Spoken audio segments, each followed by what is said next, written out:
Yeah. We gonna get into it. I'm just. So boom, man. I was just got out of work. I was at work, man. Take a lot of time on my breaks to kind of reflect on what we be. Right. You know what I'm saying? Seeing and doing it. I get a couple different, like, you know what I mean, perspectives while being in the office. But I was just thinking, brother, they like,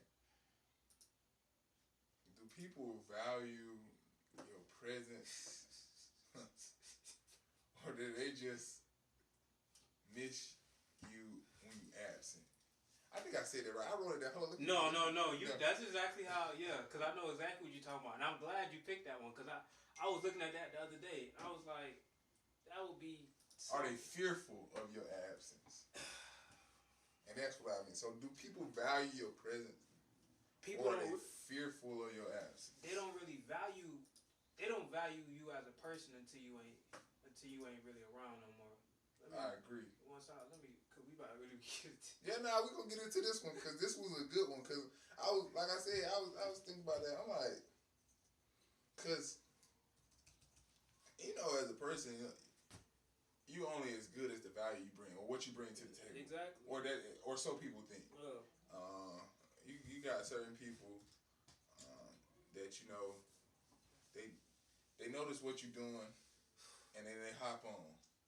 But if you ain't necessarily try to hop on at that right time, you know what I mean? And so they never understood or they won't understand what you have going on while you building it. But as soon as it's built, they don't care to understand. That's the thing because they know that work is involved in the time period where you're building. So a lot of people they want to run away from that work. So they don't want to work. They don't want to work. So it's just people don't really value your presence until you take it away. And once you take it away, it's like an energy gap that's missing. It's like a void that's missing. Even the people, say for instance, like you'll hang out at a certain spot, and even certain people that you necessarily wasn't super close with, they'll even pick up on you not being around no more just because your energy it's a gaping hole in the energy field that's usually there. It's fulfilled. Exactly. So even the people that's not in your immediate circle gonna feel your missing presence, especially if you have a large aura field, magnetic energy field. Mm-hmm. So especially the people that's close to you, around you, they kind of cipher off your energy when you're around, but as they ciphering off your energy, they kind of trying to downplay it. Like, I mean, if you around, you always be around. It ain't nothing. But it ain't like they ain't valuing it. They don't understand like, and sometimes people who are high value or you might not think of as high value, right, but they are a necessity. Yeah, exactly. So we always talk about things like people don't never want like people have hit us up, right? And no shade or nothing, but people have hit us up, right? And they say, I want to be a part of the show, right? And I want to be on the show. Yeah, I want to be on the show. It's never been like. But it's nobody that has said like, hey, I want to be able to help with the production of the show. That'll catch my eye on my ear over anything. You feel me? Like it's never been that. So I think again, we have those certain type of people in our lives that they more so don't necessarily value your presence, so they're not thankful that you're there, right? But they're scared about when you leave. Exactly. What it's gonna look like. And because they know deep down the capability. It's some type of awareness that you are bring some type of they know, but value. It's their ego not allowing them to really embrace that side of you, that who they know you really are within. Like they know that light is there, but it's like that's just Zell, that's just Kobe. Like and that's the issue people get caught up on. They already know you and they start to see you step into different lanes of field. They gonna always remember you from that past version of you to keep them comfortable of their stagnation of where they at in life. So it allows them to create that. Oh no, whatever they portraying, that's still who they was back in the. It's like it helps them soothe their ego where they at in life, bro. That's it. It really just helped them, you know what I'm saying, keep that whole either woe is me attitude or main character attitude. We done talked about that a couple times. That's it. And it's so funny about that main character because it was so many people in our comments on that video on Instagram they didn't pick up the sauce we was putting down. But there's so many people that did. It's just like, of course you're the main character of your own story, but it's just certain people who try to play a role that's not meant for them because you didn't. Certain people that's in the front light of things in terms of like or groups or situation or companies, it's certain processes and the work they had to put in to even be that person or that character for that role. So they're equipped to play it. It's just like a video game. You gotta unlock certain levels and unlock certain things to be equipped to handle the next phases of the game that you go through, bro. You got it. It's all about the experience, the level of experience that you have, and not necessarily the level of experience, but the level of trials and tribulations. Bro, you gotta go through that, bro. The level of lessons. I'm telling you, bro. It's not necessarily L's, but the level of lessons, and I think the more you're able to evolve through not only the lessons that you've learned, but the lessons you've viewed, the lessons that you may hear, speaking to older people. I love to talk to older men, especially in my culture, because I like a lot of them have a lot of wisdom. Now there is some, you know what I'm saying? Yeah, it's something that don't. Right. Numb nuts, you know what I mean? But a lot of them have a lot of game to give because they've seen so much. And if I could just learn from them as far as being able to take the things that they saw as ills back in their day, right? Exactly. When they were my age, they saw as they're like, man, I did this, that, and the third. If I could take that and then transmute it, exactly, and then put that in my life and transmit it to my everyday lifestyle. Number one, I would have taken their lesson, where they would say they're ill, and then turn it into something that I make sure I won't do. Exactly. I make sure that it's time for me to step over this crack that I know is gonna be right there. They did say that when I got to a certain level, it was gonna be this, and so I looked at it. Once you get there, you already know like what to kind of expect. And so me and you both kind of growing up similar, that we had older brothers or our older brother to kind of look at and give us some game, but it's been plenty of times that we've reached out to just older people in general, or older people have gravitated towards us. Really, more so because our maturity. We didn't also get into the point where we felt that we needed to follow a crowd. That we, you know what I'm saying, that we just kind of starting to find out on our identity. We started. We was never really the type to. Of course, we was cool with everybody, but we weren't the type like we want to rock with. So it's like, nah, we straight on that. And so I would just, even with younger generations, get around somebody, and to our younger audience. Shoot, I mean, I know we young, but get around somebody that's a little bit older than you, a little bit more seasoned, and they seem like they got what you want, right? Something that, and I'm not saying compare your life because they're in a whole different level and a whole different phase, but they seem to have something figured out that you may not have figured out yet, and then you could you are gonna learn something, and you are gonna understand that the older people really might value you a little bit more than people your age. I'm telling you, bro. That's a fact. They'll see that what you doing at your age is completely different than what they were doing, and that you were somewhat ahead of where they are. And a lot of them is if they're not the type that I hate on the younger folks because there's some out there. But like a lot of times when they see that, they'll kind of want to invest, even whether it's through financially or just giving words. Time and energy, bro. They want to invest because it's a lot of adults who kind of know they went astray from the path that they wanted to go, and to see like younger individuals aligning with the path that the words they're speaking, they're actually also aligning with that. They like to see that because it's a lot of people out here in our community that want to see a change for our culture as a whole, and so just being able to represent that as a younger generation, or kind of that segue generation, and be able to be that centerpiece, because that's what we are. Mid-20s, early 20s, like we kind of that centerpiece of the elders and the young folks. So this is that's why people don't understand. Like I be so off to myself because this is a very important time period. Life in general, like every time period is important, but I just think like my mid-20s, bro, I'm being used as a vessel to transmute information from the elders to you. You know what I'm saying? So I'm taking this time period of my life very serious to be able to block out words and messages that's not conducive to the mission that I'm trying to push forward right now. So it just come down to that, bro, and just kind of being in tune with both sides. That's why I listen to the oldies music. You know what I'm saying? I've been bumping that crazy lately, and I still tapping with the younger music. You feel me? Just to put myself in their perspective. We was talking about the book references before the show. Just a quick one, where he was talking about a lot of times when they're in different generations, they try to, we've seen this a lot. They look down on the previous generation or even younger generation, be like, oh, they just didn't get it like, oh no, why they did like that, this and that. Just put yourself within, like try to relate to where they was coming from. And once you do that, bro, you're able to start gauging how the future will come about, because now you're able to see why the past shaped the past, why the present shaped the present. Then you can formulate ways to shape the future, bro. Exactly. So it just you gotta put yourself like you gotta put yourself in perspective. And sometimes you gotta tap into your.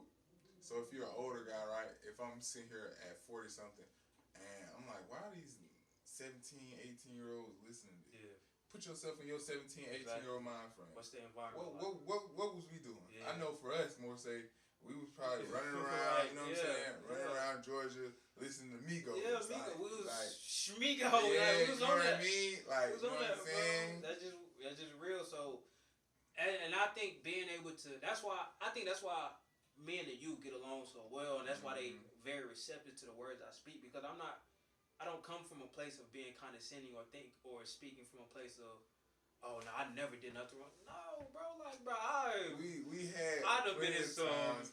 We had plenty of times where we wasn't on the path that we are now. No, bro.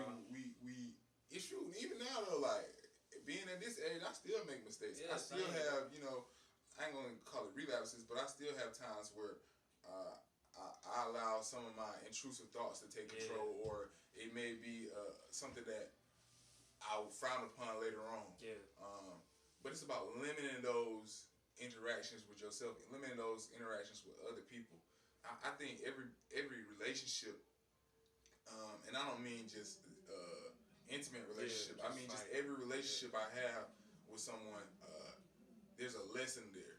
There's some sort of dynamic I can learn from them, whether it be something where we, shooting a podcast together, shooting a show together, and we learning each other how to better each other mentally. It could be something as far as even intimate relationship where it's like, okay, we learn what type of love language you like, or what better fits us. A friendship, even at work, like. We learning how to bond in a corporate setting. Like even those things are just little tiny pieces to the puzzle that completes you as a human and completes you as an equipped person to be a father, a husband, a role model in your society. A well-rounded individual. It's just a complete person that is functioning in society, and not only functioning but helping the society grow. And I think that's really imperative in our culture, because it's so many things that tend to tear this culture down.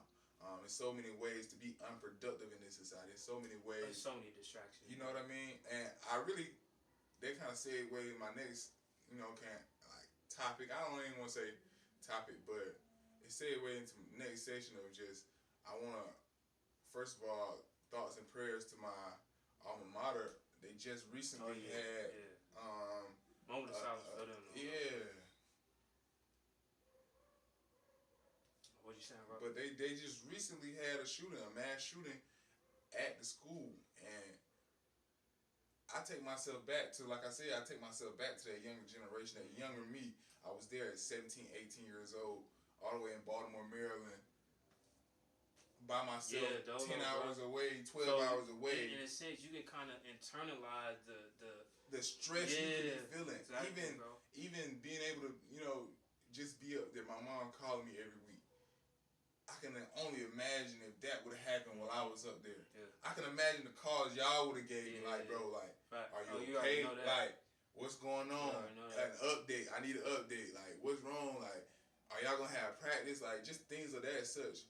And so, as a teenager having to deal with that is very traumatizing. That is very, like I said, that can't, and because it is now affecting the HBCU culture, I feel like it is affecting the black culture, and so then that pushes us back mentally. Because now it's not necessarily a stigma as where it's only been happening at PWIs. Now it's happening at all colleges. Now kids are afraid to like go to college further away from home, because what happens when that does happen and you can't call your mama and she be right there? What happens when you call your father and they be right? Like you can't have that that guidance, that support, and that love. It's just like, man, that junk. No, that's real, and it's interesting you brought up that point, because there's another point. It's just flowing how the points from the book is to this conversation. He was talking about how, you know, certain situations, he called it a bullet to the side. It's just certain things like shake you up, and they kind of ground you, because a lot of people walk around with their head in the clouds thinking they just this untouchable person, just think they just so magnificent, better than people. But when certain things happen that ground you, it kind of happen close to home. It kind of bring you down to back to earth, like, oh shit, like, you know what I'm saying? Yeah. I'm human. That could have happened to me, type jump. You know what I'm saying? That could be me in that person's shoes. Anything is possible. Like that could be me. It's just, man, I seen that, and it was like the first person I thought of was you. Yeah, bro. That's the first person I thought of. Man, I'm sitting at work talking to somebody that I'm like, man, I see you next to the whole Morgan State campus. Like, I'm like, how is how is it up there? I went to school up there. I personally, you know, I love the Baltimore culture. It was one of the best times in my adulthood. It's just, it kind of shaped and formed me to be who I am today. So it's just like, for me to be seeing that, and don't get me wrong, it is a violent culture up there, and nothing to be, you know, proud of. Right. But nothing like that has happened on campus, where mass shooting, they have SWAT team coming in, kicking doors in dorms. Like, I could just imagine how, like, they're gonna remember that for the rest of their life. Bro. That's shake a very you up. traumatic experience, bro. That shake you up. That's something you take with for the rest of your life, even if you don't want to or try to. That's just one of them events that's never gonna go nowhere, bro. And so that kind of brings us back to the first point. It's just value someone's presence. I'm telling you, bro. You better value, because you never know. You don't. When that could be the last time that they in your presence. Tell your friends and family you love them. Let them know. Love on them while they're here. Don't be fearful about when they leave, because the fear is more so you not acknowledging who they are and what they've done for you. That's where the fear comes from. Acknowledge it and then embrace it. Yeah. So I tell them all the time, man, I appreciate you for helping me, bring me on this show, allowing me to get my creative juices flowing, allowing me to get my thoughts out. This is almost like a therapy session for us at the same time. It really is. And it's in a sense forcing us to have these conversations weekly now, because we want to get off the videos every week. So now we kind of had it like the weekly talks. It's a so recap it's for y'all, it's for us too. You know what I'm saying? It's a recap of who we are as individuals, but it's also spreading the word. Like we said, we want to spread the word and invite others and people around us and in our culture, outside our culture, just people of the world, to have these conversations inside your households, inside your relationships, inside your friendships, because I think that's the only way we'll start to get out of this whole false reality of life. Yeah, bro, and it's so many people caught up in this false reality, whether it's through just a delusion that they create in their head or on social media, because social media is another reality. Like, you know, and learning how to use that reality to your benefit can be conducive to you, but using it as your foundation or your face card or your substance of you as a person, that leads you down a dark tunnel. It's like you kind of say all the time, it can be weaponized in so many ways. Yep. It can be used as your get back. So now you posting just to get back. And I'll be honest, bro, I've done that in my past before. I think everybody has. And let's be 100. Them little posts where you post it, you just want one person to see it. On one person and when that one person don't see it, hey, bro, I come and slap you. I know you on your phone. I know you see my story. Like, I used to feel myself, bro. Like, really getting angry. Bro. I didn't check my phone 30 times, right? I didn't pull me. So she ain't gonna watch my story. Oh, so whole time she done told her friends, y'all muted him yesterday. Hey, that mute is what it is. It's crazy. Like, I muted him yesterday. I unfollowed him. Yo. Oh, you gonna unfollow me? Like, you started to take that jump real personal. You do, You can see this person 3 days in a row, but she unfollowed you mad. Yeah. It's weird, bro. Like, you can't be weird like that. I'm telling you, bro. You can't be weird like that. And that goes to just allowing yourself to progress and mature in life. It's a lot of people our age that just... Shit, older than us, that's still like that, bro. I'm about to say, yeah, older than us. I be hearing them talking, the petty stuff they be talking about. I'm like, bro, I know some folks that, you know what I'm saying, they didn't went part of their separated, they're not even in a relationship no more. But I could tell that she posting to get back at him, and he posting to get back at her. You can always tell when you, I was like, first of all, number one, when y'all was in this relationship, y'all never posted this much. No. So like, I'm about to just watch now because I want to be a viewer. I'm observing. I'm just looking. Yeah. You didn't post it 10 times a day. You didn't never post posted every other 3 months. Never. She has start posting the quotes, all that. Everything, brother. It go from the memes. It go to personal pictures. They be going to the archive. Bro, I'm telling you, bro. You go back, boy. I remember we did it.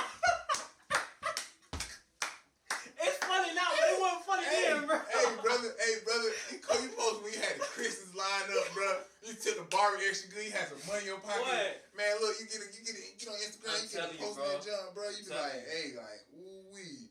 You try to act all unbothered and stuff. Man, listen, like, ooh wee. I'm on here posting. I'm like, ooh wee, boy, I'm finna kill him with this. Man. I know when she view this one, she gonna want me back. I know she gonna want me back. Hey, bro. And then it's like, it's really just you looking for attention. That's at it, point. Bro. That's it.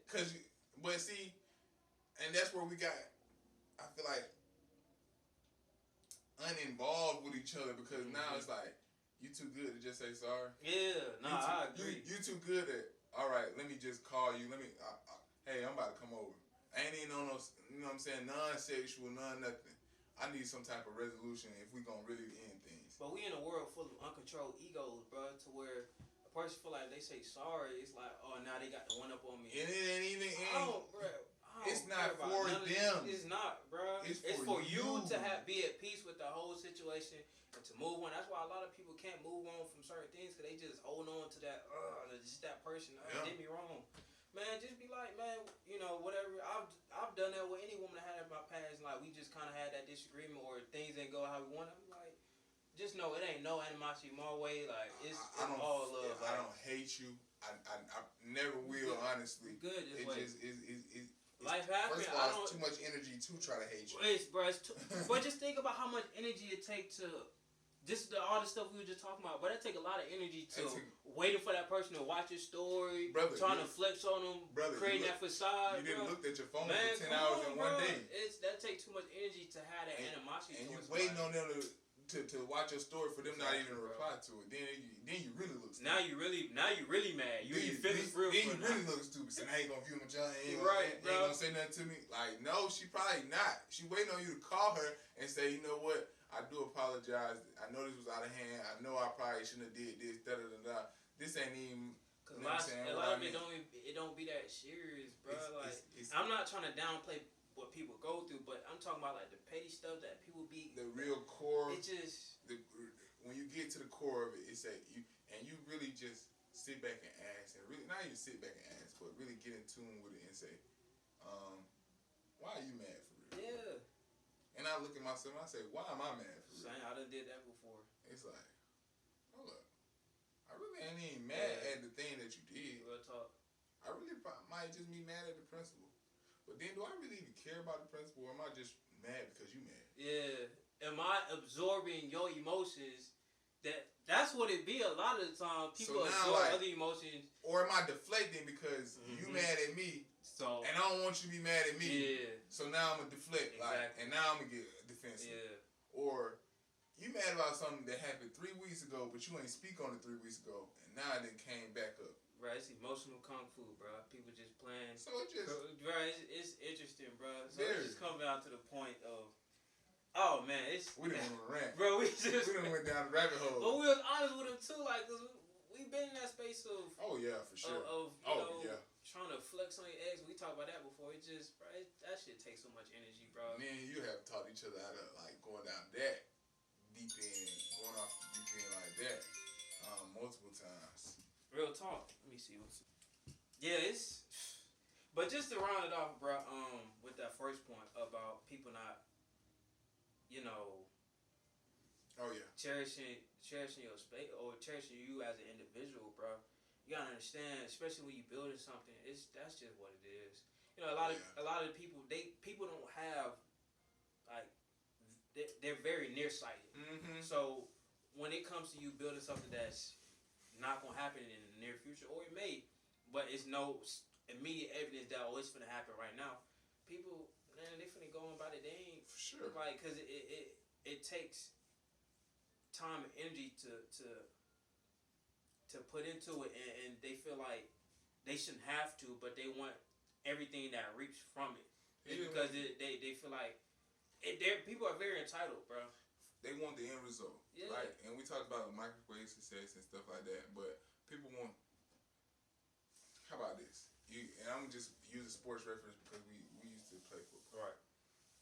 How many Alabama fans you knew in 2018, 2019? You knew a heap of Alabama. That's a good amount. How many Alabama fans have you seen this year win? Not that they lose. Yeah. It's just taking a little bit more work. Exactly, bro. It's just taking a little bit more work. Yeah. And so it's not that you don't even have to be losing all the way. No, you don't. You don't even have to be. It's just a slight little. It just when they see the work. Yeah, bro. It's crazy. When they see that it could be some doubt. When even times where, and I ain't gonna say that you doubted yourself because you may not have doubted yourself, but it was little faith around. Yeah. So your friend group, your family may have had a little faith. It's the fact that y'all didn't decide to dive in. Yeah. It's the fact that y'all don't want to be in this deep water with me, right? Neck up, and we all trying to swim. Exactly. Y'all don't want to do that.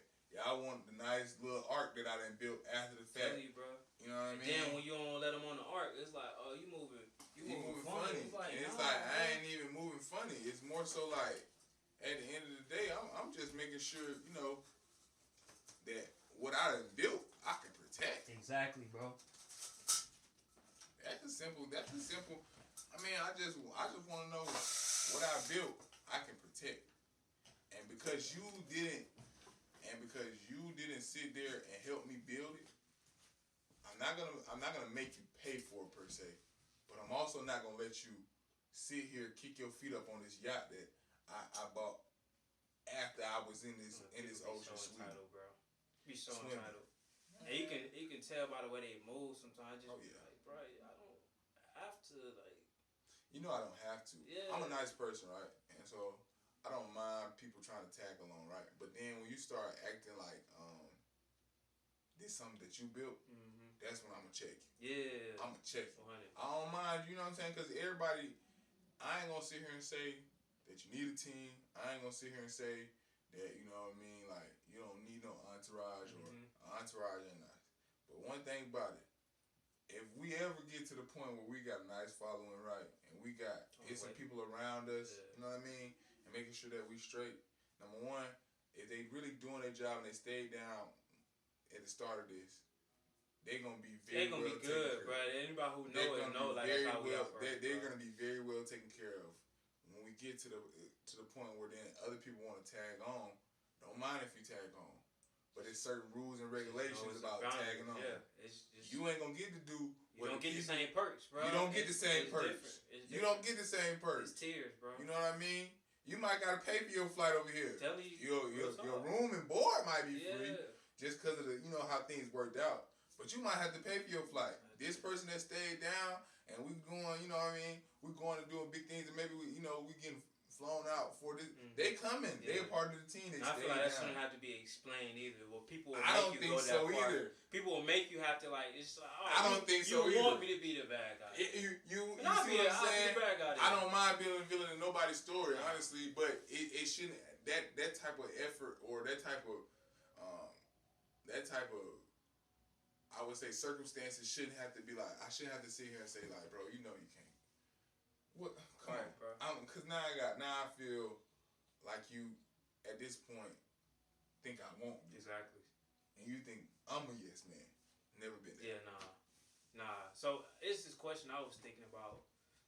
What are some of the experience in your past or previous history of your life that you think kind of helped shift your perspective or shift your paradigm in life?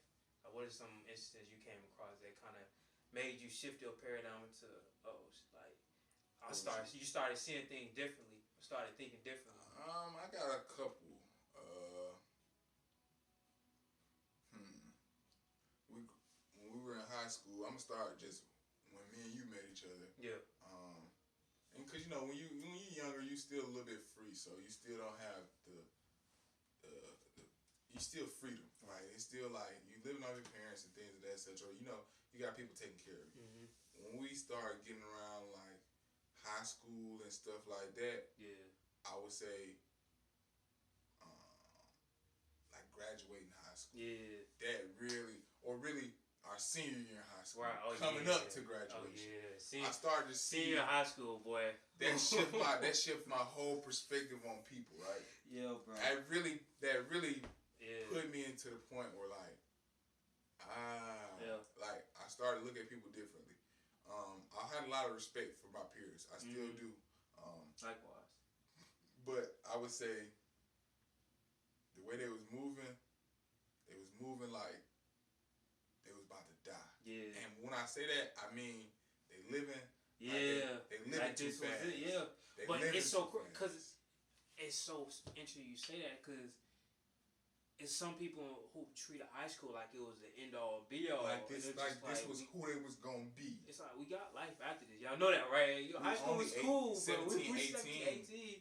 Y'all put too much energy. And I mean, y'all are waking up trying to be, and I get it. You know what I mean? We listen to rappers. We see celebrities. That played a big part. It did. Bro. So we listen to the rappers. We see celebrities. We see famous athletes. So I get it. Y'all come to school. Y'all portraying them. Yeah. Right?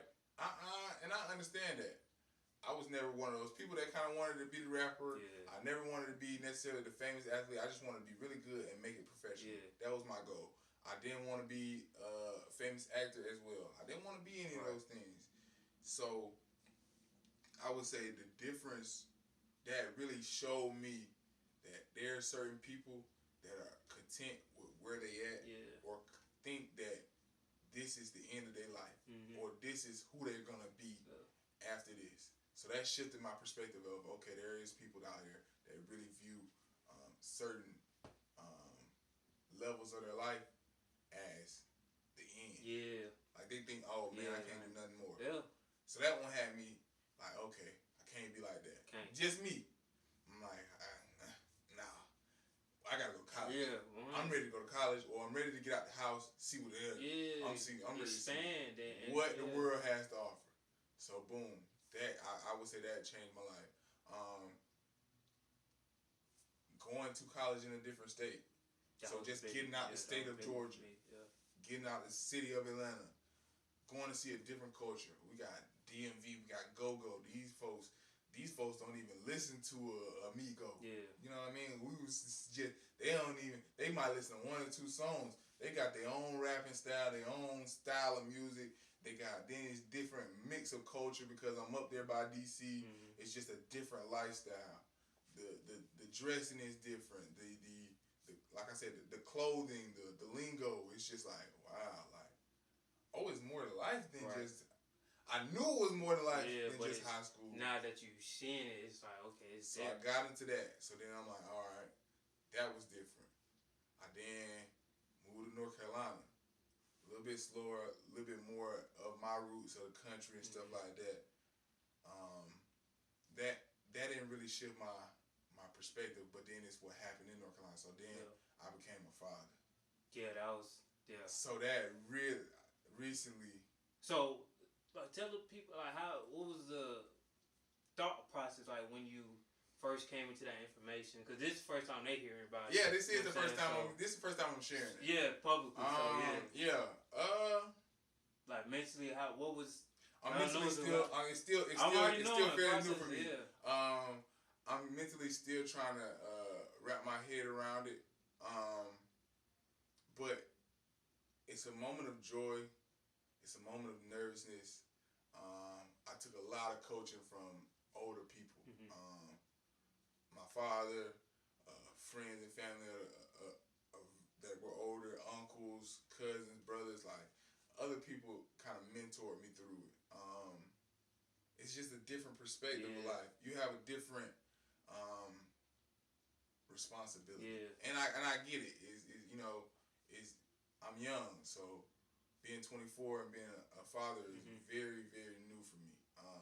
Something I never expected, but something I feel blessed to have done. It's a learning lesson. I have to keep the people updated, honestly, because at the same time, I still haven't been able to fully enjoy the whole. Right. It's a process. It is a process. I haven't been able to enjoy the whole experience but watching a human being grow and watching her, just be able to react to life and certain things, and just seeing your personality in the little person. Yeah. The goofball is crazy. Like you laugh at everything. Right. So I've talked to like dudes before, and they said, when they have a kid, it's like immediately, like it's that switch go off. The instincts. Like, that's what. Like, so is that real? Okay, like you got the lion, right? Yeah. You know what I mean? Like he in the cage, he chilling and stuff like that. But as soon as you let them go out of the cage, and it's a meat around, instincts kick in. Like it don't matter. Like you ever seen a dog switch? So instincts, like as soon as I was in the hospital, I saw my baby girl be born. It's like, I gotta go get it. Yeah. I heard. And so then, we had. We were still filming and still going through our first season, our episodes.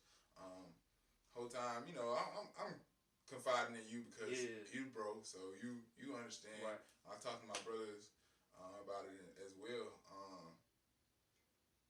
Just battling, it's battles because like I am so young, I'm fresh out of college, I'm fresh to getting it was just a lot in the same period. Yeah, it was. It was a very compound. I'm walking across the stage, then I'm walking to an emergency room. Fact, that junk is like, what in the life is crazy, but. And I'm glad they're able to know that now. So now they can see kind of what shapes your perspectives on life now. So they don't just think you just. I was just waiting on a matter of time to share. You know I was just waiting on a matter of time to share. But you asked me what shaped my paradigms and my perspectives of what is going on in the world. Right. So now, as a person that was an athlete, as a person that it's different facets to my life now. Exactly. I was an athlete, a student athlete. I was I would say a scholar because now I'm getting a master's and graduating summa cum laude. And a father, all within a matter of a couple of months, a couple of years. I was never home. Now I'm home all the time. Right. It's just like the perspective I have on life is is to be even keeled.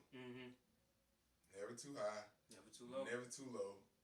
It's like that one saying is like, oh, the farmer. Everybody heard about the farmer. The farmer says they come to him and says, oh my goodness, 100 of your goats went missing. Yeah. They died. He said, okay. They said, you not sad? Nah.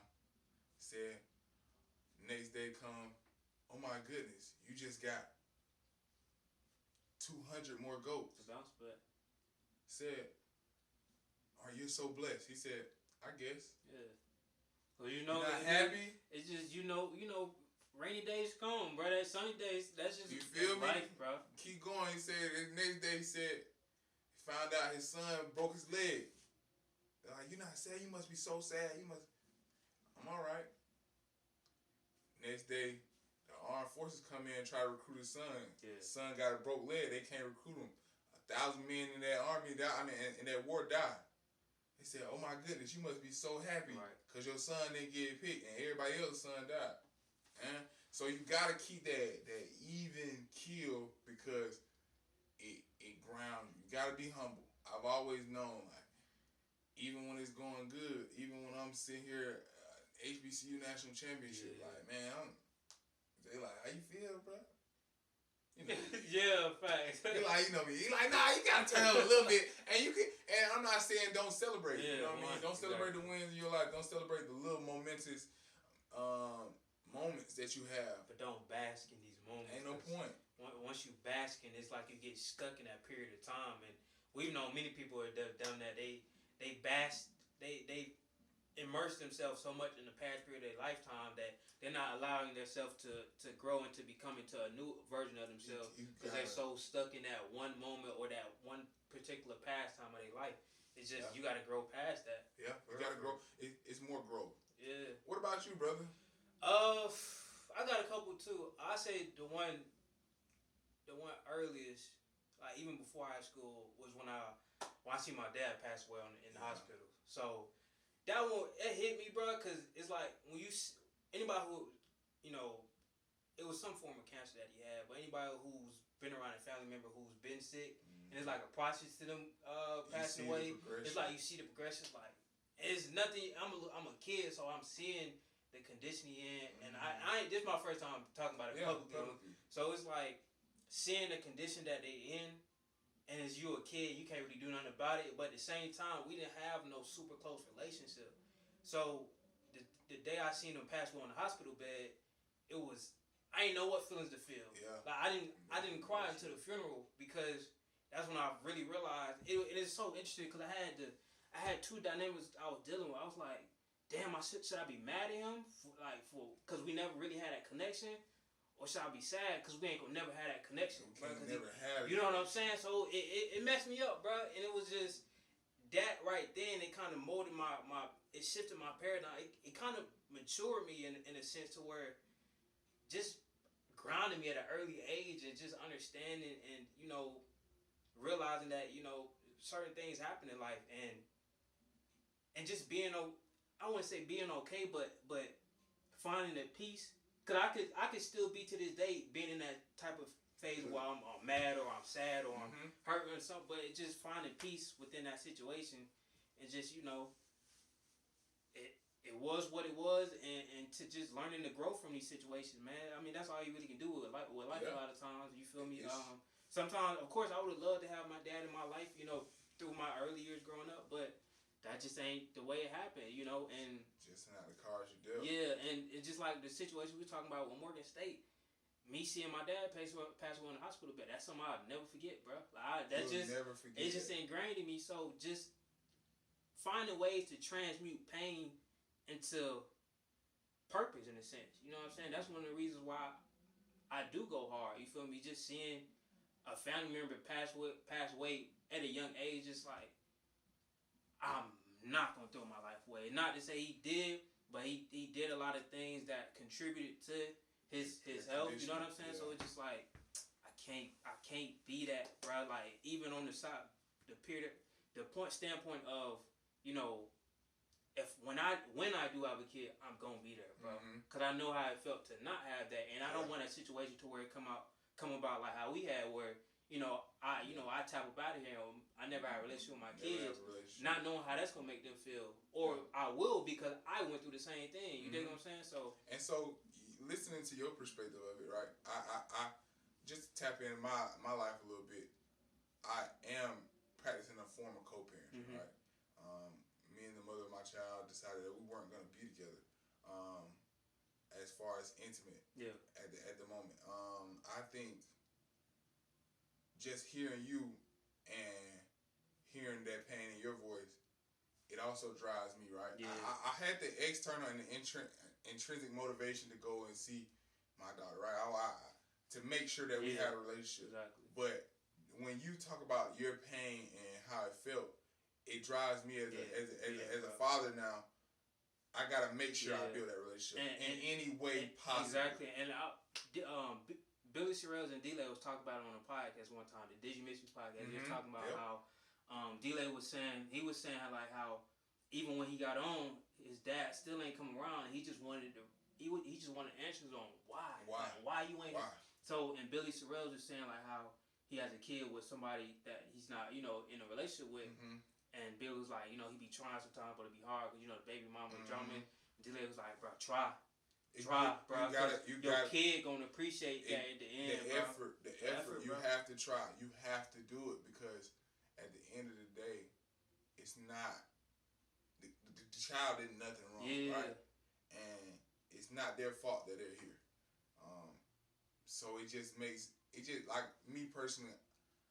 The moral that I'll have is I want the relationship with the child. I want her to always feel like, at least, even if, you know what I mean, like things don't pan out the way they're supposed to, right? And I don't have that dynamic at the moment, but even if things are very like messy or very, but the effort is always, she's gonna always see my effort to be able to reach out. She's gonna always, and that's how I was raised.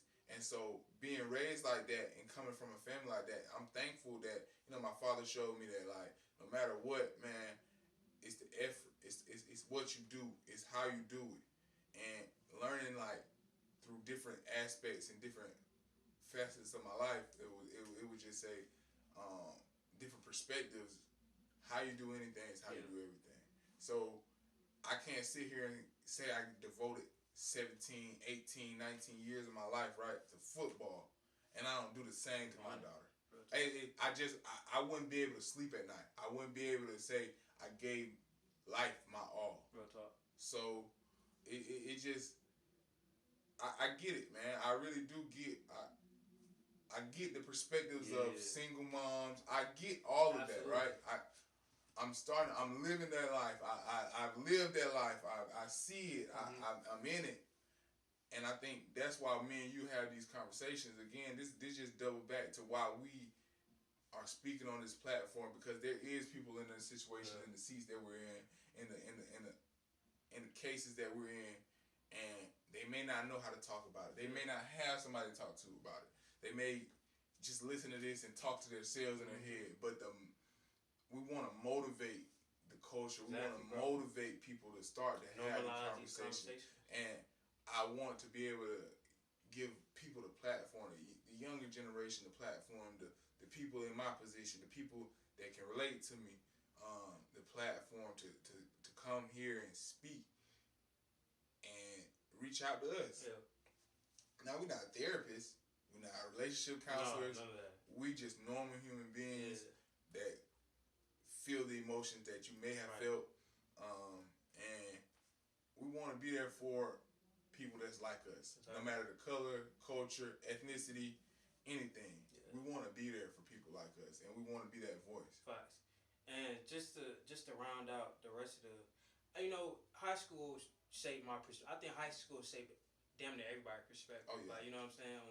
And kind of shifted their paradigms, which is how you think. But especially senior year, senior year was a lot going on for both of us. For both of us, brother. It's just like a lot of stuff just started revealing itself. And just like, even some of the stuff that's right in your face, just like, damn, why did I miss that? Wow. But it just, it just kind of made you, it kind of made me more just observant and seeing through the fluff of things, just taking things for what it is. And you know what I'm saying? Just taking it and just going along with it. And go with that. But I know one situation that really, within the past couple of years, that really shaped my perspective and shifted my paradigms in ways I never thought I would even come about. Is when I had my spiritual awakening, bro. And like that really, it really threw me for a curveball, bro. Because it happened, it was my senior year of college. I was about to graduate, fall of 2020.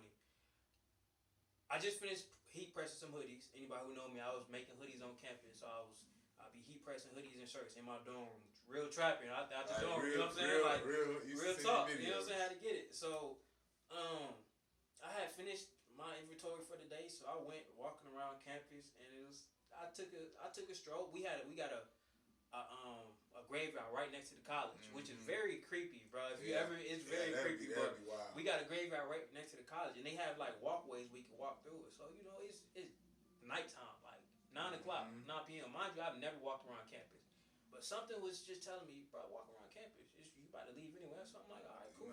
So I walked around campus, then I walked up to the graveyard. I was like, sure, I'm gonna walk to the graveyard. I walked to the graveyard. Something just telling me, bro, just sit down and chill. I sit down in the pavement in the graveyard, bro. I bullshit you not. Bro, what makes a person do that? I couldn't tell you, bro. Well, you ain't never tell me this story, brother. Bro, so I'm in the graveyard sitting down, bro, and I'm looking at the sky. It's like 10:30 by this time. It's like 10:30. So I'm just looking at the sky, and it's like a fuchsia purple, bro. It's a fuchsia purple, and the song that's playing is called Bryson by NLE Chopper. And one of my closest homeboys, his name is Bryson. And still to this day, it's one of my favorite songs. Because it just talk about, like, you know, it just talk about the awakening your mind and all that and things of that such. So I'm just sitting there in the moment, I'm like, I just had this, and mind you, you would think, you know, life was going pretty good for me. I'm selling hoodies, I'm making bank out at college. But I'm just sitting there like, bro, it's more to life, bro. It's more than just this mundane world, like this physical world we get caught up in. It gotta be. So I'm just sitting there thinking, like, and I'm looking at the sky, bro. And after that, bro, it's just I've been my mind has just been elevating at different paces. Even people who come around me that used to be around me. I know there's one girl that I used to talk to in high school. She's like, yeah, I never took you for the spiritual type of person. I said I wasn't. This threw me off, bro. Like, bro, it really threw me off. And for the longest, I thought I was going crazy, bro, because the changes I was going through mentally and the things, the visions I was having and the premonitions and all that, I'm just like, bro, what is happening to me, bro? But changing as a person, you know what I'm saying? But because I allowed it to happen, it's the reason why I see the individual I see here today. If I would have kind of like tried to shun it, like, oh no, bro, I can't be into that. That ain't me. You know what I'm saying? I wouldn't be who I am today. But because I allowed that to happen, because that was the path for me to take. You know, and I don't force my path or my spiritual practice on anybody. You know what I'm saying? Because you know what I'm saying. It was just for me to journey, and that's why I like to be that grounded type of person that can take that type of path, but still be relatable to everybody else. Because I'm not that type of person that's gonna take that journey and come back and try to be condescending towards everybody and say, "Oh, you gotta do that." You know what I'm saying? You understand where you came from. Exactly. That's the thing. That's the biggest thing. So it took me down a lot of different paths, bro. Once I had that awakening, like the retention, I started the retention journey a month after that, in January 2021. So that had a take in it. Then I really personally believe that me going plant based, that had its play in it. You feel me? Yeah. Because I just started conceptualizing life as a whole different. I'm still building. I'm still adapting to this. I basically got catapulted into a new reality, and it happened so quick. I didn't really talk about it a lot. You know what I'm saying? You know that I ain't really talk about it a lot because I ain't really know how to express it. You know what I'm saying? Without sounding or looking crazy. And I'm not the type of person that care what a person think about me, but it's just the fact of, like, am I tripping or am I? You know what I'm saying? You're trying to kind of get people to understand that. Don't look at me weird. Yeah. But if you do, it's okay. Yeah, exactly. But at the same time, I am changing as a human being, and I'm changing as a person that is, like you said, I'm compartmentalizing things a little bit different than I used to. Exactly. And it's not like a huge shift, right? Because you were doing these things, right? But you were just doing them in a different way. Exactly. You were doing This is who you still. Yeah, exactly. It's still my same character. You're still the same person, right? Honestly, but not necessarily in it's a different uniform. It's the intricate details that change pretty much. Yeah, like because you just think about it, like even now you were living healthy, but how you were living healthy? Yeah. You were living healthy by just working out, woken up, doing it a different way. Yeah. But now you transformed it into something that it's been a part of your lifestyle, and not necessarily. Yes, it was a lifestyle change, and not just another part of your life. Exactly, bro. It's a lifestyle change now. So now you're on the side of it of where, like, man, I just don't want to be an unhealthy individual. Exactly, bro. Instead of I'm trying to necessarily look the best I can. Yeah. Like, no, I want to be a healthy individual. Right. Pure mind, pure soul, pure me. And that. No, go. I'm gonna let you. It was just I just want to be me. I don't want to be full of nothing else. I don't whether it be, you know what I mean. pharmaceutical drugs, steroids that's in the food, things of that such. You don't want to be full. You want to be pure. At some point, you gotta feel yourself, right? You gotta feel like this is who I am. When you really tapped into yourself, it's just like you're not. You don't have that urge to try to tell other people what they should be doing it, because when you know, like, oh, this is for me, and if you're the only person in the world doing it, but when you know it's for you, it's like it's a little different. So it's just that really, I was about to say, it really shaped me, especially into the person I am today, and just like I said, it's a journey, bro. And I think that's the reason why that's what I was about to say. That's the reason why I was so. I wouldn't say hesitant, but wasn't in a rush to like tell people about my spiritual awakening and whatnot, because I wanted the people to know it was authentic. Like, it's a lot of people out here who it's a facade. Like the spirituality is like it's a aesthetic now, it's the bro. same thing in social media. So I was talking to a friend of mine, right? I met her at North Carolina Central. It was just people coming to their own awakening, and I think she worded it differently. But basically, your walk with your higher being, your higher self, and the God within you at different points in time. And so my path may not be your path. Your path may not be mine. But when you try to kind of force your path or celebrate your path in a way that you want some type of gratification, then it's seen as a boast. And it's not necessarily a boast, because you're not supposed to be condescending when you're with your transgression. You're not supposed to be your transformation. You're not supposed to be condescending with it. At that point, you're supposed to, when you feel that transformation building up within inside you, and you start to see it, you're supposed to try to bring people along with you. You're not necessarily forcing someone, but you just let it be known, like, hey, look, this is not like you always. I won't even say you always, because we don't always have talks about transforming my spirituality or transforming my health or anything like that. I don't want it to make it seem like that's all we talk about. Man, we talk about we gonna shoot too. Like we gonna, you know what I mean? We gonna get into all the talk. I know like, this is a deep talk. Yeah, but we talk about the random stuff that's going on too. Like, so it's not all just spirituality. Like, I think what really kind of one thing that really stuck with me is kind of like what Steve Harvey said, and this is gonna go into more of the Christian culture, and I don't want to even get into the church or stuff like that. I ain't gonna do all that. But it just goes a little bit more towards the Christian culture. He was like, my relationship with God is unnormal. My relationship with God is a very different relationship. God know I cuss, and I'm gonna cuss while I'm praying, and I don't let it's not meant for you, right? It's catered towards me.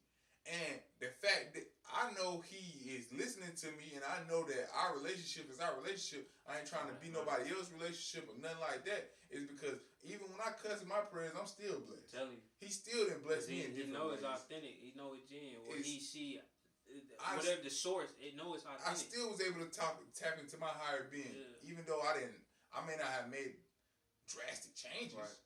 Some people it take drastic changes. Some people it just take a minimum detail, like, hey, I'm not gonna allow my flesh to control me anymore. Exactly. It's just a small detail in your life. Bro, that's where it really led me to, like, when I went on my retreat. It's just like, I was never a sex crazy person, but it was just more so, I want to be in control of my temple, bro. Now, but I think for me, and I know you're a person that'll hold me to it. I'm getting to that point. Okay. I'm getting to that point of, okay, how does it really, like, number one, like I said, I talk to friends and I talk to family. I was like, man, I don't know. I don't know if I'm necessarily losing faith in myself or losing faith in what I believe in and my religion. And they said, or are you losing faith in the actions that you have? So are your actions aligning to what you say you believe in? And I thought about it. I said, nah. Yeah, that's real. It ain't. And then you got to be accountable to. It's like, man, I'm thinking like, man, honestly, I can't say I want to be this. I can't say I want this, but I'm not allowing. aligning my lifestyle to that way. Right. So if I'm saying that one day I want a wife, I'm saying one day I want a happy family and I want the big house and things of that such. Why are you not treating your body that way? Right. So why are you not? Why are you out here? Maybe having casual sex. Yeah. And not saying that is my lifestyle. Or why are you not trying to date to marry? Or why are you not thinking about, okay, the longevity of your temple? So think about, like you said, retention, things of that such. Why is it that you don't hold it sacred as it is? Exactly. And I said, dang, man. I mean, they've been telling me this. Yeah, when you willingly giving yourself to, like, because I just want to touch on this real quick. Like, bro, sex is very spiritual, it's very energetically based, and a lot of people have come to the conclusion thinking, oh, it's just physically. Oh, it's nothing more than just bodies smacking together. That's what we made it, but that's the beastly side of it. Exactly, brother. Your lower nature, but the source of it, of course, the source of it is to have children, but the act of it itself, bro, it's a very sacred act. You want to lay down and have kids with anybody. You know what I'm saying? So just come to understanding of knowing that when you lay down with this person and you enter her, you're basically entering her world. So whatever turmoil she got going on, whatever baggage she got stored away within her, whatever DNA is in her, that's going to get energy is going to get transferred to you because it's a sacred sexual energy exchange, And when you start treating it like that, bro, I only want to lay down with women who I kind of see. I want to see what that energy talking about. You know what I'm saying? Like if I know my energy is on a certain level and I see her, I'm like, she can be as beautiful as she is, but I'm just looking like, I don't know. The energy don't. Yeah, the energy ain't there. You know what I'm saying? Now I will say this: if Source is leading me to do some healing work, you know what I'm saying? And Source is leading me to this young lady needs sexual healing. That's a different thing. You know what I'm saying? But that ain't that. Hey, he didn't. No, he didn't just say that. But that ain't always. Oh my God. That ain't always the case, bro. You know what I'm saying? So you gotta be able to use that discernment and just realize. I ain't gonna play that back in my head, bro. I ain't gonna lie, you can't get away with that one. I'm like, hold up. But real talk, man. You know, the Most High might send you on charity work to, dish out, sacred energy to charity. The charity work. You know what I'm saying? They need it, bro. Hey, bro. Salvation Army. Hey, this man is a fool, bro. Yo, bro. Oh man, you wild for that one, bro. I thought you were gonna let that one slide, bro. I can't go there. I can't let that slide, bro. But yeah, bro, man. Just to end that off, bro. Yeah, we're gonna go. Y'all starting to see the other sides of us, bro. Facts. But like for real, like be mindful who you laying down with, bro. That's not, especially right now, bro. It's like spirits on this realm heavy, bro. And so even when we just talk about certain things, like when you smoking or when you drinking, that's a whole nother episode because I promise you we will. We're gonna get there. When you doing things like that, you open yourself up for spirits to enter you. That's why they call the liquor store wine and spirits. You know what I'm saying? Because it's spirits. Now that's why anytime I don't really drink, but when I do, I'm around people that I rock with. You know what I'm saying? Because you got, the energy, the spirits got to be circulating. You know what I'm saying? That's why if I ever do go to the club, people invite me to the club, I'm not drinking at the club because you don't know what spirits is in there. And when you drink that liquor, that's how they used to do rituals back in ancient times. That it was used for ritualistic purposes to open up themselves for spiritual practices and whatnot. So because think about your conscience not really there. Yeah, real talk, bro. So it's a very vulnerable state, bro. And even with marijuana, bro, our community don't want to, get into the talk about marijuana, but it has this. Started to hit like it's cracking. Come on, bro. Like Gunna said it, so it's just better pay attention. Like I said, that's just we got something for that. We ain't gonna go into all that. But just to wrap this on off before we get to the wildest. Welcome back to the realm, man. Yeah, man. We appreciate y'all for tuning in. I'm gonna let Zay go ahead and handle the, you know what I mean? I mean, we talked about the book though. Yeah, and but just I'd say probably one more thing. He was talking about like narcissism, bro, and that's just a whole. So I'm gonna just keep it short. But he was just saying how look for micro expressions in people, right? You know, a lot of times when you tell somebody about something that you just accomplished or something good in your life, they'll have a smile, but that split second, it was a micro expression that you didn't catch. That was showing that they don't really care about what you just accomplished, or they kind of mad about what you just accomplished.